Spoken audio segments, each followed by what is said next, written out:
Bonjour, c'est à nouveau Valérie Marcel Chiesa et nous allons passer un petit moment ensemble ce matin.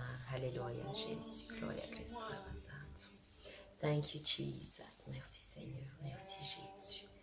Wow, Gloria Christo, Rabascanto, Rabashikara, Baba, Kilipe, Sento, Roboshikara. Qui a célébré le jour de ma venue, qui m'a accueilli à bras étendus, et ce cœur c'était pour moi, pour toi, qui m'a vu te renier pour me perdre. Tu ne cessais de crier dans le désert que tu m'aimais, que je comptais pour toi. Oh, toi, qui ne considère plus ce que j'étais, mais qui regarde à ce que je serai, comme un sujet d'honneur et de joie. Toi, qui a semé dans ma vie des trésors, et le précieux don que souvent j'ignore, tu me bénis, tu le feras encore. Oh, toi, qui me chéris depuis le premier jour, je ne saisis l'étendue de cet amour. Je t'ai trahi, mais tu m'aimes en retour. Oh, toi, qui m'as vu te renier pour me perdre, tu ne cessais de crier dans le désert que tu m'aimais, que je comptais pour toi. Oh, toi, qui ne considère plus ce que j'étais, mais qui regarde à ce que je serai, comme un sujet d'honneur et de joie. Tu m'as élevé comme un fils, aimé de tout ton cœur. Je t'ai rejeté tant de fois. Je t'ai si peu considéré, souvent même accusé, rejetant mes erreurs sur toi. Tu as mis ton nom sur mes lèvres pour que je le célèbre. Je l'ai oublié tant de fois. Malgré tout l'amour que j'ai eu, tout ce que j'ai reçu, je n'ai pas eu d'égard pour toi. Dans mon amour injuste, tu m'as sauvé. Alléluia, Jésus. Dans mon amour injuste, Tu m'as guéri. je n'en étais Pas digne, et tu m'as donné. Je ne méritais pas, mais tu m'as pardonné. Oh, oh,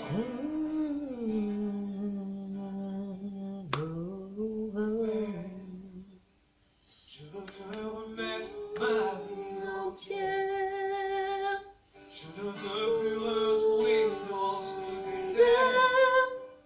Je t'appartiens, et c'est toi que je sais. Oh Père, tu es ce que je désire aujourd'hui, et que plus jamais je ne t'oublie. Tu es mon Dieu, tu es toute ma vie. Toute ma vie, Toute ma vie, toute ma vie, toute ma vie, toute ma vie. toute ma vie. C'est toi, Seigneur. C'est toi, Seigneur. C'est toi toute ma vie. Je t'appartiens. Je t'appartiens. C'est toi toute ma vie. Toute ma vie. Tu es précieux pour moi. Tu es précieux pour moi. Oh. C'est toi toute ma vie. Seigneur Jésus. Seigneur Jésus. Alléluia, Jésus, gloire à ton nom, Seigneur. Jésus,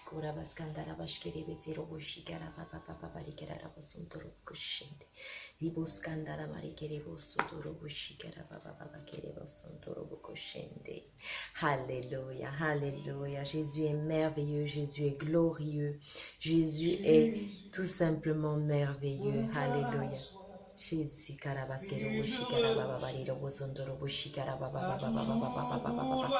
recevez la paix dans vos maisons, recevez la joie dans vos maisons, recevez le réconfort, l'encouragement ce matin. Alléluia, Jésus.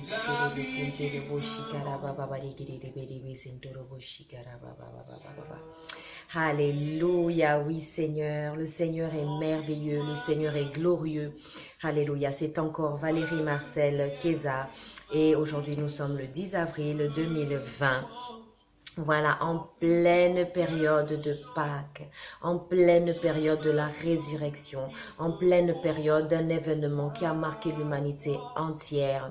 Alléluia. Un événement qui a été préfiguré dans les temps anciens, qui a été préfiguré dans l'Ancien Testament, qui est préfiguré dans la Torah. Alléluia. C'est pour cela que peu importe la religion, peu importe en fait finalement la croyance, on en revient toujours à ce même point, ce point central, ce point déterminant. Alléluia, la mort et la résurrection du Seigneur Jésus-Christ, celui qui est né à Bethléem par la puissance du Saint-Esprit, voilà, qui avait été annoncé à Marie au travers de l'ange qui est venu lui annoncer qu'elle était bien heureuse parce que la grâce du Seigneur s'était posée sur elle, parce que la grâce du Seigneur l'avait localisée. Voilà, et ce matin, je vous annonce que la grâce du Seigneur vous localise, que la grâce du Seigneur vous saisit là où vous êtes, que la grâce de Dieu, oui, vous retrouve, vous se connecte à vous là où vous êtes.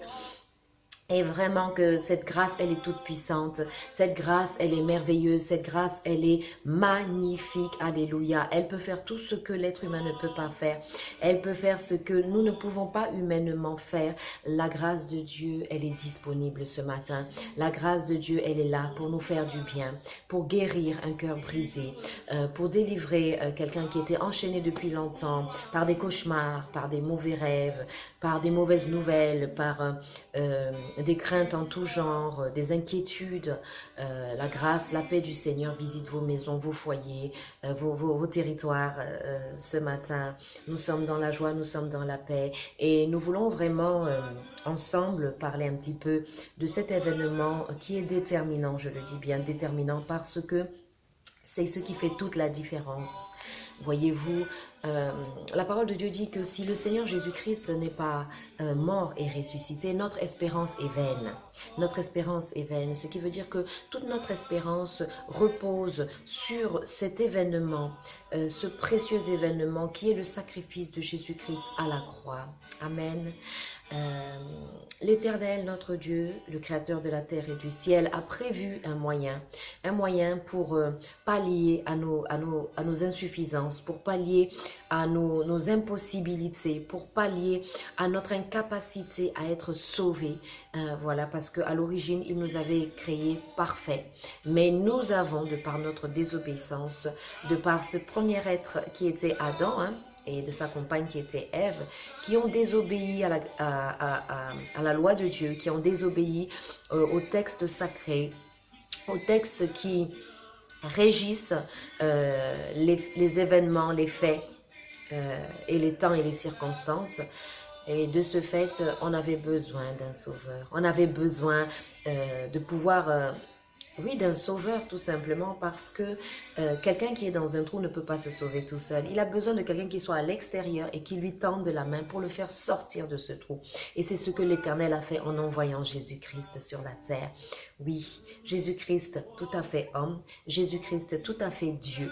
Parce qu'il revêt tous les attributs de la divinité et cela, il faudrait être aveugle pour ne pas le voir. Jésus-Christ qui guérissait les malades, Jésus-Christ qui délivrait les opprimés, Jésus-Christ qui restaurait les familles, alléluia, qui ressuscitait les morts, Jésus-Christ qui n'a jamais péché et que nous avons, à cause de notre méchanceté et de l'état de nos cœurs, crucifié, mis sur une croix, oui, en pensant pouvoir cacher nos mauvaises actions, pouvoir cacher nos cœurs. Mais ce matin, nous ne voulons pas cacher ce cœur-là. Nous ne voulons pas le cacher, nous voulons le présenter à l'Éternel. Nous voulons lui dire, oui Seigneur, je reconnais que mes voies ne sont pas bonnes, que je n'ai pas la pensée de Dieu. La parole de Dieu dit que vos pensées ne sont pas mes pensées, ce qui veut dire qu'on est souvent très loin de la pensée originelle de Dieu, la pensée première, la pensée créatrice, la pensée restauratrice, la pensée de la perfection.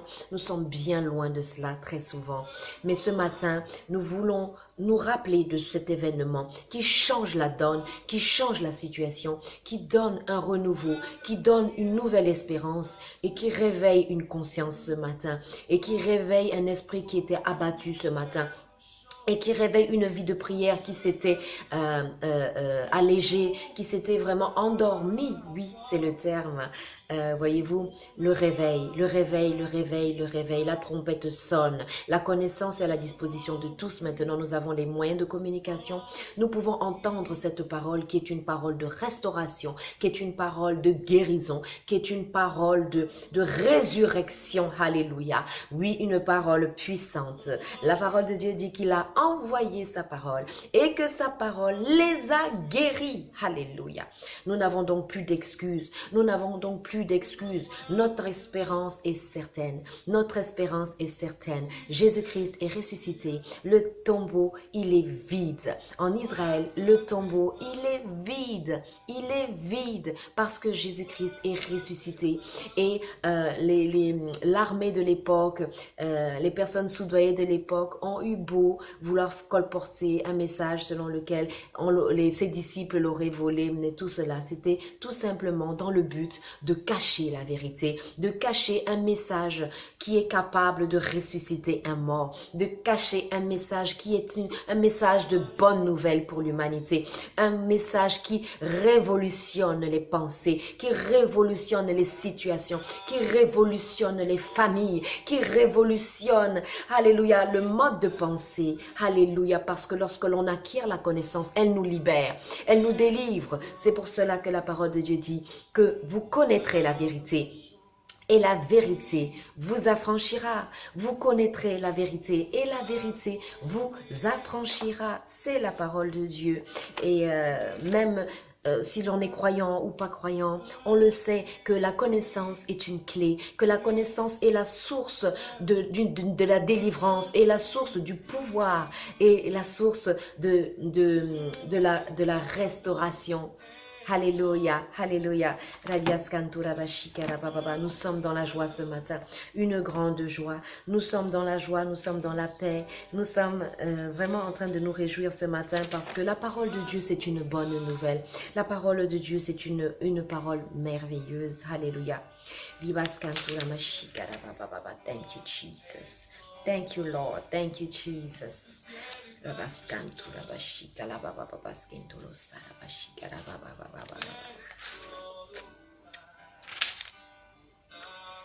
Alléluia, Jésus. Merci, Seigneur Jésus. Gloire à ton nom, Jésus. Alléluia. Nous voyons donc ensemble, nous allons regarder tout simplement un petit verset de la parole de Dieu qui se trouve dans le livre de Jean, au chapitre 3 et au verset 34. Cette parole dit simplement, celui que Dieu a envoyé dit les paroles de Dieu. À quoi reconnaît-on quelqu'un qui appartient à l'Éternel? Il dit les paroles de Dieu. et rien d'autre. Les paroles qui viennent de l'Éternel, les paroles qui ont l'autorité pour guérir, pour restaurer, pour encourager, pour fortifier. Alléluia, rabaskantu rabashita rabaska. En effet, Dieu lui donne l'Esprit Saint totalement. Quand on parle la parole de Dieu, quand on annonce la parole de Dieu, quand on déclare la parole de Dieu, elle produit du fruit, elle produit quelque chose dans la vie des gens. Et je me souviens encore de ce médecin asiatique qui avait fait une expérience sur la matière, voilà, sur des plantes par exemple, sur lesquelles on avait prononcé des paroles, des bonnes paroles, benedicere, dire du bien. Et ces plantes, elles étaient épanouies. Voilà. Et à contrario, il a utilisé ce même principe pour parler, donc pour médire, pour dire des paroles de malédiction, dire des paroles de malédiction, dire des méchancetés. Et ces plantes se sont recroquevillées sur elles-mêmes. Elles n'avaient pas bel aspect. Elles n'étaient pas agréables à voir. Elles étaient détruites. Elles étaient mortes, c'est le mot. Elles étaient en train de mourir, tout simplement. Et ces plantes sur lesquelles on avait dit des bonnes paroles, eh bien, elles étaient en train de s'épanouir. Elles étaient en train de reprendre vie. Tout ce qui était détruit était en train de repousser. Et c'était vraiment une parole constructrice, une parole restauratrice, une parole vraiment puissante. Puissante, c'est le mot, toute puissante, parce que c'est par la parole aussi que le monde entier a été créé. Tout ce que l'on voit de nos yeux aujourd'hui, et même ce que l'on ne voit pas, a été créé à partir de la parole de Dieu. Alléluia. Mais la parole de Dieu dit qu'à l'origine, il n'y avait que de l'eau à la surface de la terre. Il y avait le chaos. Dans la Genèse, on peut voir qu'il y avait le chaos. Il n'y avait rien de potable. Pas d'espoir, rien. Mais il y avait cette eau, cette étendue d'eau, alléluia, qui a été la base pour pouvoir créer tout le reste, pour pouvoir amener à l'existence tout ce que l'on peut voir et même ce que l'on ne voit pas à l'œil. Puisque on voit bien que l'oxygène, l'atmosphère, on ne le voit pas à l'œil nu. Voilà, l'air par exemple, les gaz, on ne les voit pas et pourtant ils existent. Et on doit alors arriver à croire, arriver à comprendre que l'Éternel est un Dieu créateur, que l'Éternel Dieu a fait de cette parole, de sa parole créatrice, il lui a fait prendre chair et qu'elle est venue sur la terre, qu'elle s'est manifestée concrètement pour nous les êtres humains, pour que nous comprenions qui est Dieu, pour que nous comprenions à quoi il ressemble et quels sont ses principes et à quoi il ressemble. La parole de Dieu dit que personne n'a vu le Père, mais le Fils qui vient du Père l'a révélé, l'a révélé. Comment peut-on vouloir connaître Christ sans se pencher dans sa parole, sans rechercher sa présence, sans regarder à quoi il ressemble? Alléluia. Alléluia. Jésus, c'est magnifique. Nous avons reçu un pouvoir extraordinaire. Nous avons reçu un héritage. Et de la même manière que lorsque, par exemple, il y a décès de quelqu'un de riche, quelqu'un qui avait une fortune, par exemple, si on ne se présente pas au notaire, si on n'a pas connaissance du fait qu'effectivement quelqu'un nous a fait un legs, quelqu'un nous a laissé un héritage, on ne peut pas aller s'en emparer, on ne peut pas aller le demander, on ne peut pas aller le réclamer.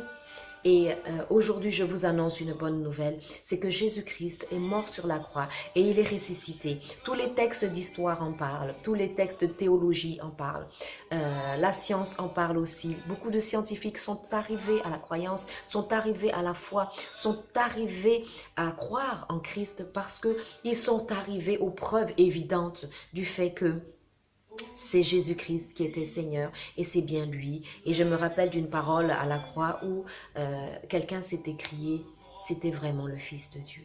C'était vraiment le Fils de Dieu.